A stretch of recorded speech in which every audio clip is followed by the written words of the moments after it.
like this one and a bolero like this. So this is going to be a complete beginner's guide to how to make shrugs and boleros. This will be part one, how to make a shrug. So first we're going to go over the basic construction of a shrug. A shrug is basically one big rectangular panel. So you would take a measuring tape and measure from one wrist all the way to the other wrist. My wrist to wrist wingspan ended up being 60 inches. This will vary for each person, so just make sure that you are measuring. And if you don't have a measuring tape, you can always use yarn and then cut it to length. Then you're gonna have your ribbing.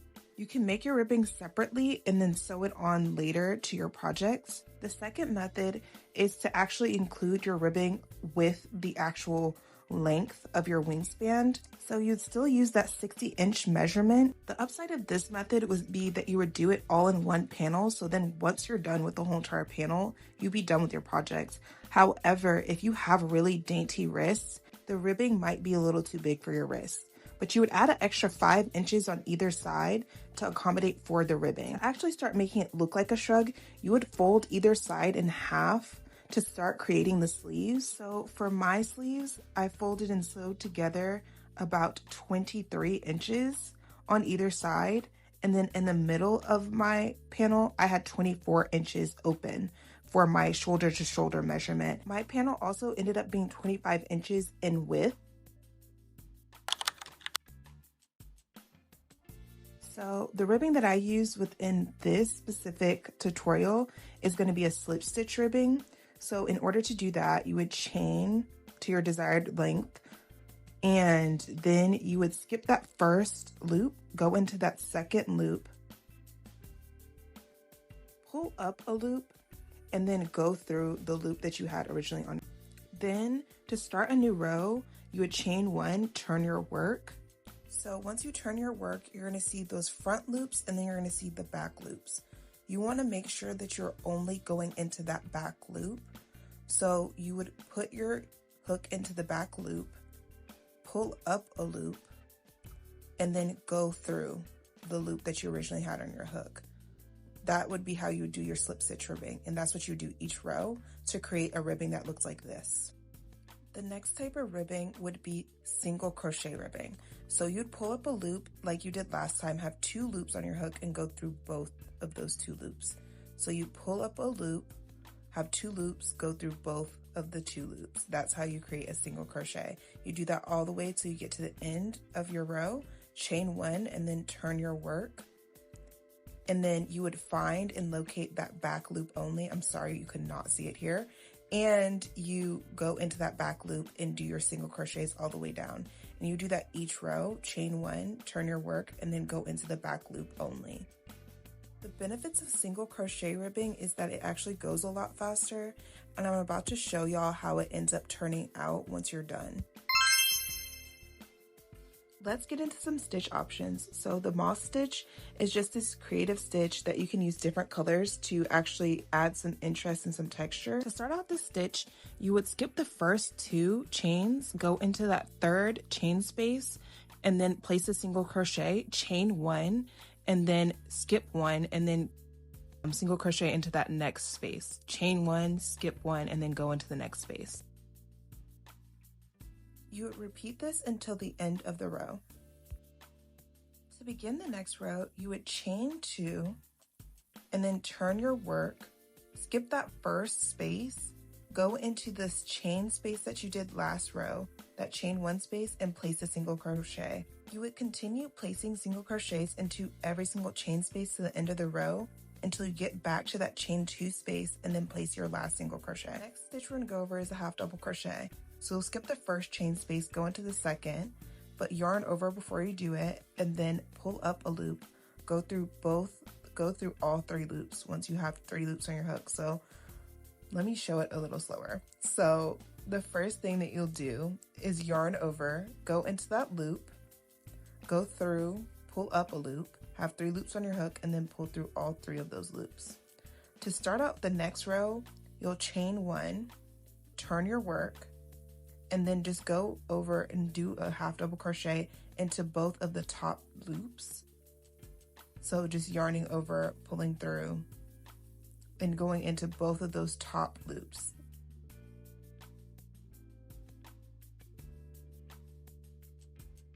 You can also create ribbing with half double crochet by going into the back loop. So you would chain one, locate the back loop, yarn over, and then go into that back loop only.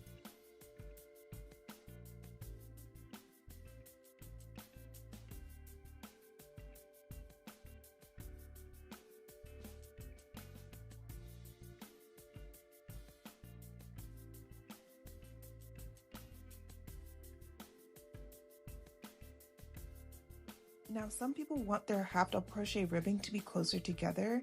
This is all of the ribbing being further apart. And I just wanted to show you again with the ribbing, how far apart that ribbing is versus this top part of the ribbing.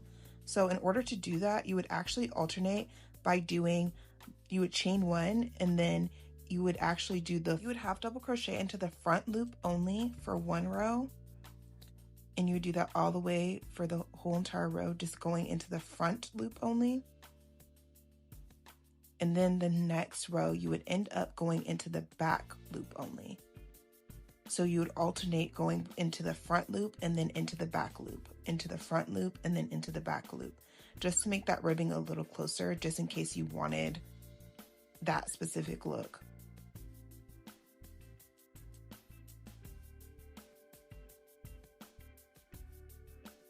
Now let's get into the double crochet. So to start off a double crochet, you would skip the first 3 chain spaces, go into that 4th chain space. Then you would pull up a loop, have 3 loops on your hook, go through 2 loops, yarn over, go through 2 loops. So you do that again.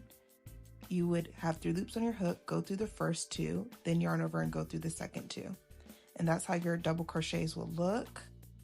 To start the next row, you would chain 2 and then turn your work, or you can do a standing stitch by turning your work, putting a single crochet into that first space. You will go into that first little front post, pull up a loop, and then make another single crochet. So they'll be like stacked single crochets. And then that's how you can start a row as well. That's supposedly supposed to make it more straight. A lot of people like doing it that way because they feel like it makes it really straight. These are just some basic stitches. If you wanted more stitch ideas to make your shrug more creative, you can go on my Pinterest and I have a whole board of just crochet stitches. So these are all stitch tutorials. Most of them have videos as well. So you can watch those videos, learn some different stitches and figure out what you want to do. Now let's get into the materials for this project.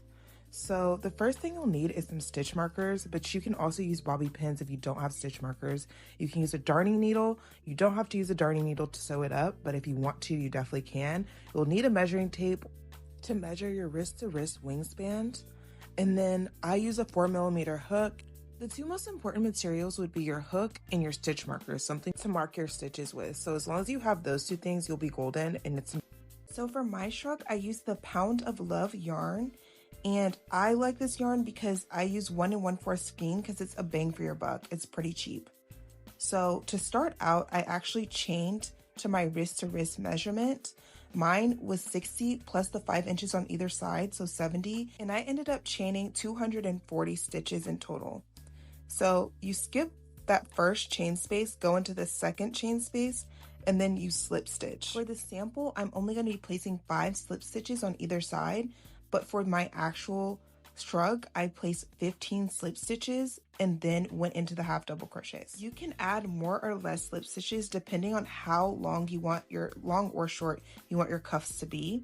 And then once I was done with my slip stitches, I actually placed the stitch marker because it's really easy to lose track of where your slip stitches are. Then I counted out the same number of chains on the other side and then placed my stitch marker, so then I knew where to start my slip stitches on the other side once I got there. So once you are done with your slip stitches, you'll actually start half double crocheting until you reach the other stitch marker.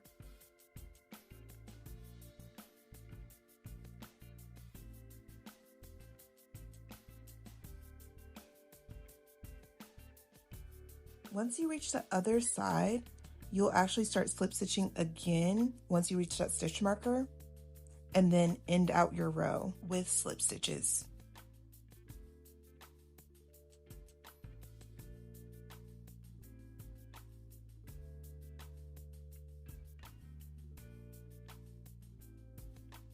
You'll chain 1 and then turn your work and then slip stitch into the back loops only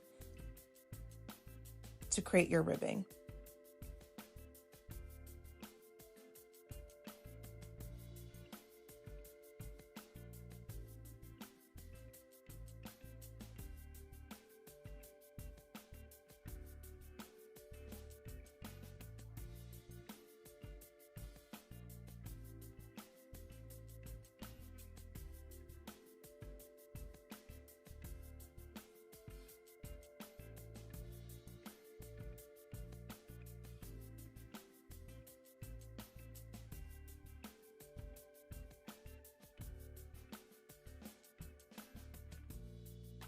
Move your stitch marker as you go just to keep track of where your ribbing starts. Now you're going to half double crochet into the side loops. So it's not going to be either one of those top loops. You're going to locate those side loops that half double crochets create, and then you're going to actually half double crochet into those spaces.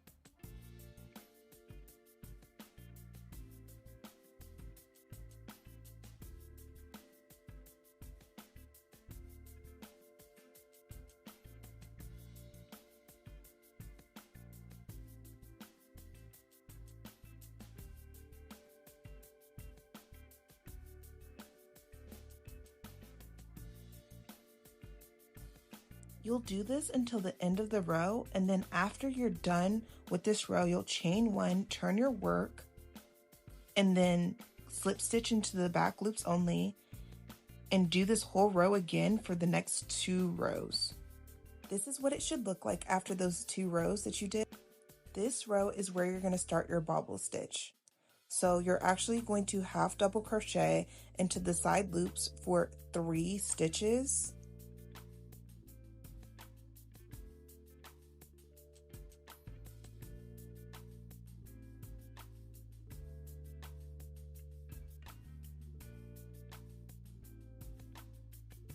And then into that 4th space, you're going to place your bobble stitch. So you're going to yarn over, pull up a loop, pull through 2 loops, yarn over, pull up a loop, then pull through 2 loops. And you'll have 3 loops on your hook, yarn over, pull up a loop, pull through another 2 loops. And then that'll leave you with your 4th. And you'll continue doing that until you reach 6 loops on your hook. Once you have 6 loops on your hook, you'll yarn over and pull through all 6 of those loops. However, you can do more or less loops depending on how big you want those bobble stitches to be. You're going to repeat again, going in half double crocheting into the next 3 side loops until you reach your next bobble stitch, and then you'll repeat doing the same thing.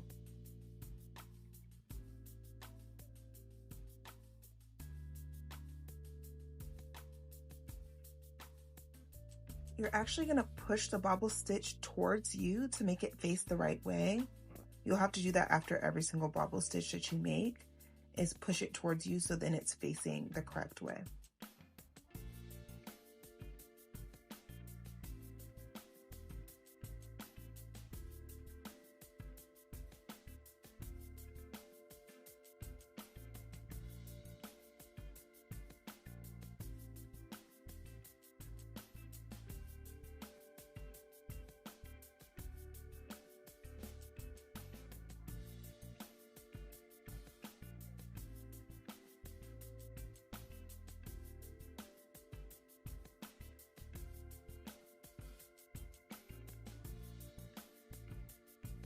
Continue half double crocheting into the 3 spaces and then doing your bobble stitch into that 4th space. This is what it'll look like at the end of the row. So for the next row, you'll chain 1 and then turn your work and then slip stitch into the first 15 or so spaces. Now, one thing I will say, one note I'll make, is make sure those slip stitches are looser. Otherwise, it's going to be a pain to try to actually slip stitch into those stitches. So just make sure that you're actually pulling them a little looser. I started doing that for mine towards the end. So you'll just continue half double crocheting as typical into those side loops. Now, once you reach those bobble stitches, it might get a little harder to see where you actually need to half double crochet into. So just make sure you're looking at the top to make sure you're not adding stitches. That's how I know how many stitches I have, is to like look at that top and say, look at the top loops and say, okay, that is a stitch and this is not a stitch. So you don't accidentally add stitches, because those bobble stitches can be a little confusing.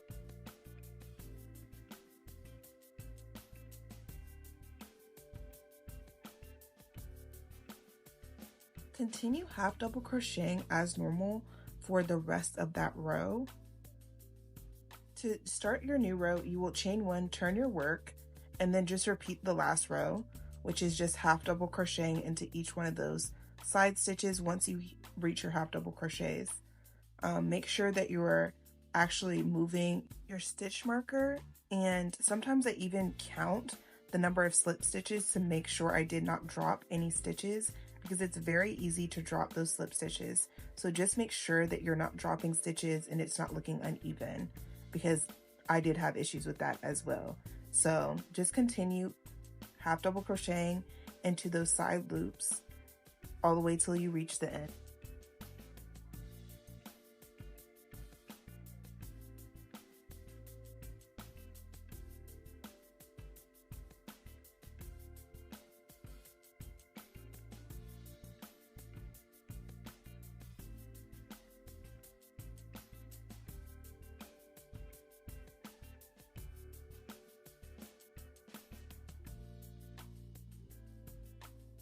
You're going to repeat this row 3 more times until you reach your bobble stitch row again. And so you will then do your half double crochets into the first 3 spaces. And then you'll continue to do that bobble stitch into that 4th space, and just continue with that pattern. It's pretty much a 6-row repeat at this point. So you would do 5 rows in between normal half double crochets until you reach that bobble stitch row, which will be that 6th row each and every time. You can actually do your bobble stitches further out if you don't want as many bobble stitches, because bobble stitches, the only thing downside of using a lot of bobble stitches is that they eat up yarn. They do eat up a lot of yarn. Half double crochets already eat up a lot of yarn, but also doing a lot of bobble stitches eats up a lot of yarn. That's how I use 1 1/4 pound of that pound of yarn. Like it just eats up a lot of yarn. So if you want to save on yarn, then do less bobble stitches. Just make sure that the number in between each bobble stitch row is an odd number, is what I would advise. So then they're facing the right way.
So this was all I did until I reached the desired width, but just make sure you are not dropping stitches for those slip stitches and they're not too tight. So this is what it looks like after like my first day of working on it. It was measuring about 10 inches. So that was not long enough, obviously, in the width, but I continued until it measured about 25 inches in width, and then I steamed it to block it. You do not have to steam it to block it if you do not want to. It's just half double crochets tend to be a little bit tighter of a stitch. They kind of coil up in a way to where if you block it, it'll just be flowier, and it will also just stretch out some more, because otherwise it's kind of gonna take a while to get to that 25-inch mark. It took me a while. And so now I'm going to show you how to sew it up after you were to block it. So this is the first method. You can actually just take your hook once you reach that end. I'm gonna bring it in closer so you can see what I'm doing. So you would go into the first loop that's closest to you, and then the loop that is closest to you. So the back loop on your side would be the loop that's closest to you, and then the front loop on the other side. And then pull through both loops and slip stitch. So that would be the first method, is slip stitching by using that back loop on the back side, on the side that's closest to you, and then the front loop on the other side. And you just continue doing that all the way down and just stitch that up. And that's one way to stitch it up, is using a slip stitch all the way down.